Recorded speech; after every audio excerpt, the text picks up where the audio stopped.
दिवसाची सुरुवात यशूबरोबर एक काल्पनिक गोष्ट आहे की एक मनुष्य आंब्याच्या वाडीमध्ये जातो आणि आंब्याच्या वाडीमध्ये गेल्यानंतर त्याला त्याचा डोळा एक सुंदर पिकलेला आंबा बघतो आणि तो डोळाने बघितल्यानंतर त्याचे जे पाय आहे ते आपोआप चालत त्या आंब्याजवळ जातात. पाय तिथे थांबतात आणि मग हात जे आहे हात एक मोठी काठी घेतात आणि तो आंबा पाडतात. आंबा खाली पडल्यानंतर हात परत तो आंबा उचलतात. तो आंबा उचलल्यानंतर तोंड उघडतं. त्यानंतर दात जे आहेत आपले ते आंब्याला चावतात. जीभ त्याची चव घेते आणि मग तोंड, दात, जीभ हे सर्व मिळून ते आंबा खायला लागतात.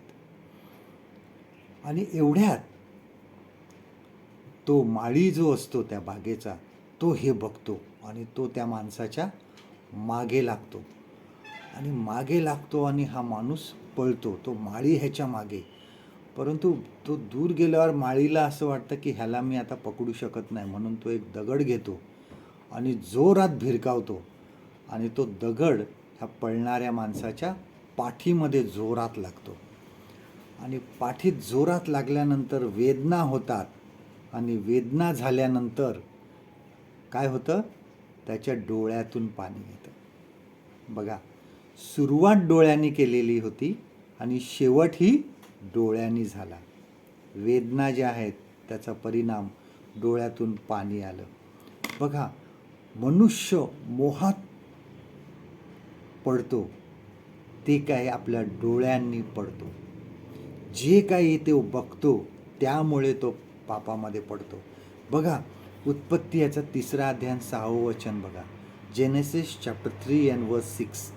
ह्यामध्ये आपण बघतो की आदाम हवेने ते फळ खाल्लं जे देवाने नाही सांगितलं होतं.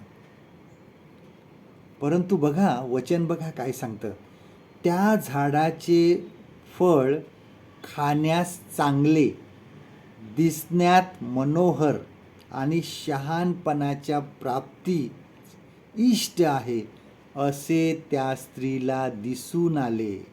डोळ्यांनी ते बघितलं तिने, डोळ्यांनी तिला मोहामध्ये पाडलं आणि मग तिने ते फळ स्वतः पण खाल्लं आणि आदामाला सुद्धा दिलं.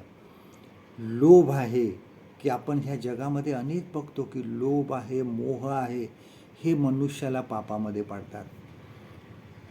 डोळ्यांनी पृथ्वीचे वैभव आहे, संपत्ती आहे, पैसा आहे, ह्या सर्व गोष्टी बघितलेल्या मनुष्याला मोह निर्माण होतो.